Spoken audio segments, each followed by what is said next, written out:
ఈ సంవత్సరం 1,00,000కు పైగా ప్రభుత్వ పాఠశాలల్లో ప్రైవేట్ స్కూళ్ల నుంచి మానేసి లేదా పిల్లలు వచ్చి ప్రభుత్వ పాఠశాలల్లో చేరిండ్రు. 28వ స్థానం ఉన్న తెలంగాణ రాష్ట్రం విద్యలో 18వ స్థానానికి వచ్చింది 2 సంవత్సరాలు మీరు కష్టపడితే దేశంలో.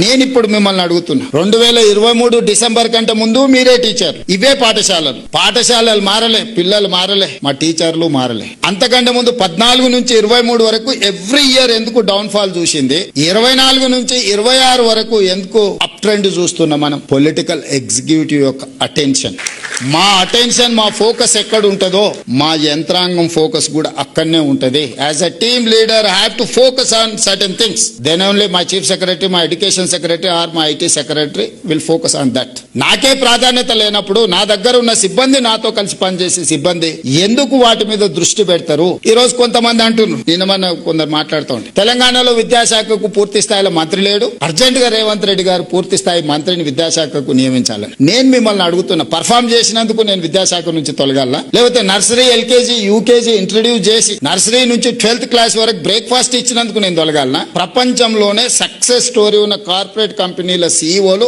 ఈ రోజు మన young India skills university board of directors. They have to decide curriculum, they have to take student, they have to give training, they have to give job also. ఈ రోజు మన యంగ్ ఇండియా స్కిల్స్ యూనివర్సిటీలో 2 months back vice chancellor గారు announce చేసిండ్రు, 1000 మందికి training ఇస్తే 1000 మందికి ఉద్యోగం వచ్చింది. బోధ్ ఆదిలాబాద్ లో ఏటీసీలో ట్రైనింగ్ పోయిన అందరికీ టాటా కంపెనీలోనే ఉద్యోగం వచ్చింది. వీటన్నిటిని లేబర్ డిపార్ట్మెంట్ లో ఐటీఐలు, పాలిటెక్నిక్ వచ్చేసి టెక్నికల్ ఎడ్యుకేషన్, స్కిల్స్ యూనివర్సిటీ వచ్చేసి ఐటీ అండ్ ఇండస్ట్రీస్ కింద ఉంటే వీటన్నిటిని సింగిల్ అంబ్రెల్లా కిందకి తీసుకొచ్చి young India skills university under లోనే పాలిటెక్నిక్, ఏటీసీలను, ఐటీఐలను అన్నిటిని ఒక దగ్గరికి తీసుకొచ్చి hundreds of crores దాని మీద ఖర్చు పెట్టి పిల్లల్ని ఎంపవర్ చేసి వైట్ కాలర్ జాబ్లని రీప్లేస్ చేయాలంటే బ్లూ కాలర్ జాబ్ అంటే స్కిల్, నైపుణ్యం. ప్లస్ అంబేద్కర్ ఓపెన్ యూనివర్సిటీలో జర్మన్ ఈ లాంగ్వేజెస్ మీద కూడా మనం పెడుతున్నాం. క్లియర్ గా పిల్లలకి లాంగ్వేజ్ నేర్పి వాళ్ళకు ఇంజనీరింగ్ కాలేజ్ గవర్నమెంట్ లో చదువుకుంటే ఉద్యోగం వస్తుందనే నమ్మకం, సొంతంగా ఉపాధి చేసుకోగలుగుతాం అనే నమ్మకం కలిగించేటట్ల ఇంజనీరింగ్ కాలేజీలను కూడా మనం ప్రక్షాళన చేయాలి. మన ఓరియంటేషన్ మారినంత వరకు ఇది మారదు. As a political executive I have to take responsibility. అందుకే ఈ రోజు విద్యాశాఖ నా దగ్గర పెట్టుకున్నా.